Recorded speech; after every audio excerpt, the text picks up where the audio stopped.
Deadlock is a MOBA, which means this game has characters, and a lot of them.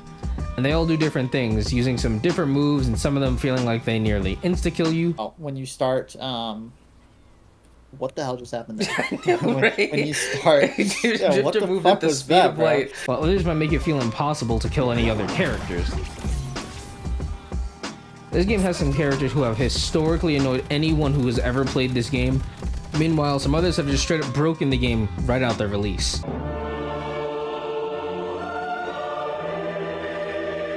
Though a character being annoying doesn't mean that they're designed bad. What I think makes a good and well-designed kit is cohesion in the hero kit and the character not trying to check off too many boxes at once. Usually, if these two are fine, then the character is fine. When I think of something that's bad and absolutely horribly designed character is when they clearly have no direction or goal or role. It's hard to even classify what their job is. There's clearly way too many things going on at once, and Deadlock is a game that is built on hybrid designs from literally everything to everything. But some of these just straight up haven't worked ever. And Yoshi, some of them really won't work, so you just gotta remove some things and take them back to the drawing board. No. Mo and Krill are the first characters I get in my head instantly when I think about good character designs. I bet a lot of people just clicked off that video after that. But when we break down Mo's kit, it just feels so perfect. Mo is such a good frontlining tank that can only sustain himself if he closes the gaps between himself and his target that he's currently after. Let's look at the job of Mo and Krill. Disable, disable, disable. Everything in that moveset, except Scorn, complements that. Way back in the early days of this game, I saw someone making a video glazing Mo and Krill talking about how perfect they are for being an anti-carry hero. And I think that still holds up amazingly even now in this current state of the game. Burrow allows Mo to traverse around the map and not completely explode since he's so big and can't use cover. Disarm will let you play the game without getting incinerated by characters like Infernus. And then we have, of course, the beautiful team combination that is Mo and Krill using their ultimate in tandem to pummel someone down and eat them.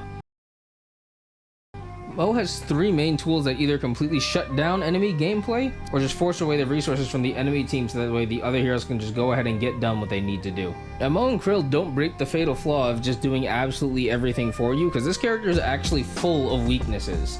And I'm not going to get into them because I don't want everybody to know counterplay of one of my favorite characters, but keep your distance. I'm not telling you anything else. Get mad. Someone who I think embodies all the flaws and exaggerates them in this game is Shiv. Someone tell me, what role is this character really? Is this a tank? Is this a tank buster? Is he an assassin?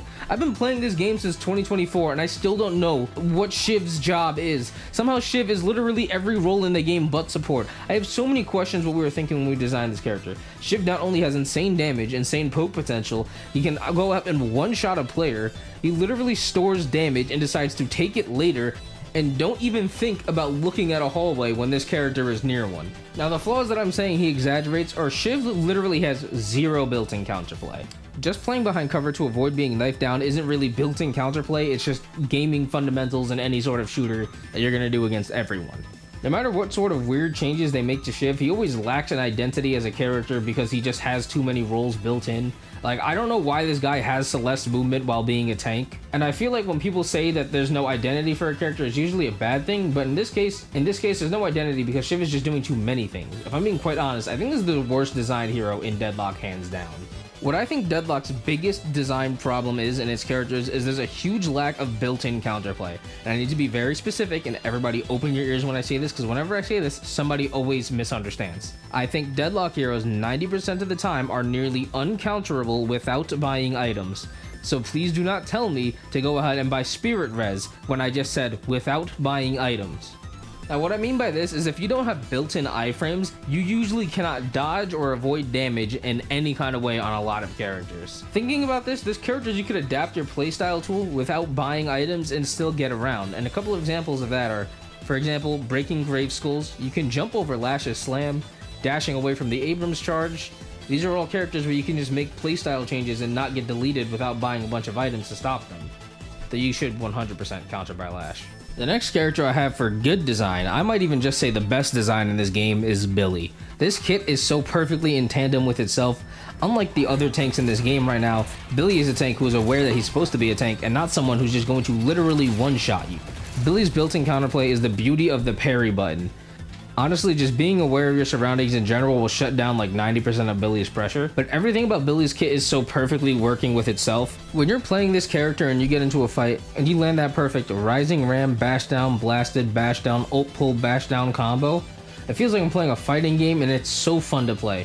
It might be a little infuriating to get hit with combos like that, but it's not like this character is hard crushing all the silences that make up 80% of the other characters in this game. Just a little request on my end, could we stop handing out the ability to turn off the enemy's keyboard like it's candy to every character in the game, please? The reason why I think Billy's kit is so peak is not only just because of how well it works into itself, but Billy is one of the most defined heroes in this game. It's easy to tell what he can and can't do, what he does in team fights, and I think Billy is a character that really exercises the good fundamentals of this game without doing anything stupidly egregious. Billy doesn't break the bounds of this game's movement every other second. Billy's damage feels reasonable for his playstyle, and Billy presses melee, so what else could you possibly want out of a fun character? I really think there's only one character in this game who can contest Shiv for worst moveset design in the game, and that has to be Sinclair. I don't even want to list an organized fashion of why this guy is so bad to play against or play as. At least it looks like whoever made Shiv was trying. I swear someone just made up Sinclair's whole moveset on the spot. I mean, let's be real. Who was thinking to themselves, yeah, we're making a magician. Let's give him 2 nuclear beams of light that fall out the sky. The Vexing Bolt is the least creative and most idiotic cooldown in this entire game. It doesn't even fit the character. Speaking of not understanding roles, what is this character's role? Someone please tell me. Sinclair has been in the game for so long and he has never actually had a job. The bunny is the only good cooldown in that entire kit. He shouldn't have instant cross-map teleports. Even the other teleporting heroes have to telegraph them in some way, or you can at least see where they're going. He just zips back to base in one button. Vexing Bolt is way too strong, and anyone says it's hard to land is coping out of their mind. No, the first of your 2 auto-aim abilities is not difficult to land. Yoshi, please explain to me why this guy is using my ult 3 times in lane phase before I press mine a 2nd time. Please give this guy a cooldown. Post-video editor Gooms here. Few things I want to say. Sinclair is S tier and an easy character. Shiv is absolutely running on fumes of hopes and dreams of a working character. I would like to do a video of the entire cast, but it would be much quicker and probably put in like a tier list format or something, so that way it's easier to just read. And also, it would take like 500 years, but if this video is well received, if people like this one, then I'll go ahead and do it. Last, I probably should have said this in the beginning. Everything I've said in this video is my opinion. You are free to disagree. You are even free to discuss in the comments. Point out why I'm wrong. Go for it. I will happily reply. I do that pretty often, actually. Probably too often. But I will happily reply. Anyway, I'm done, Yin Rings.